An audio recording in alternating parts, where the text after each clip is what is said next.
Breaking news अवां हैदराबाद का share कंदा तो गैस सिलेंडर फाटण सबब नींगर फोत थी वियो आहे। ॿ ॼणा ज़ख़्मी थी पिया आहिनि। खथड़ वारे इलाइक़े में ॿुधायो वञे पियो त गैस सिलेंडर धमाके सां फाटी पियो आहे। ॻोठ बचल शोरो में घर अंदरि रद पचा दौरान गैस सिलेंडर जो धमाको थियो आहे।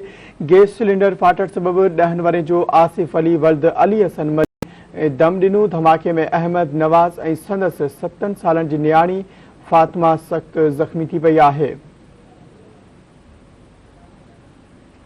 एक भेरो ॿीहर ब्रेकिंग न्यूज़ नाज़रीन अवां सां शेयर कंदा हलूं। हैदराबाद खां या अफ़सोसनाक ख़बर आहे। अवां सां शेयर कंदा हलूं त गैस सिलेंडर फाटण सबब नींगर फोत थी वियो आहे। 2 ॼणा ज़ख़्मी थी पिया आहिनि। खथड़ वारे इलाइक़े में गैस सिलेंडर धमाके सां फाटी पिया। ॻोठ सिलेंडर ॿुधायो वञे पियो त ॻोठ बचल शोरो में घर अंदरि रद पचा दौरान गैस सिलेंडर धमाको ॾिनो।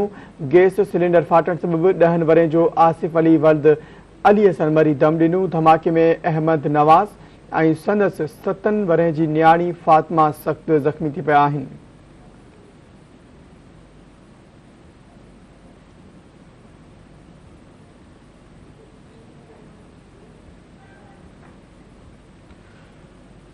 इन हवाले से नाज़रीन वधिक तफ़सील मालूम कंदासीं। धरती टीवी हैदराबाद जो रिपोर्टर नथूराम असां सां लाइन ते मौजूदु आहे। नथूराम, आगाह कजो जेकी ज़ख़्मी आहिनि उन्हनि जी छा कंडीशन ॿुधाई वञे थी?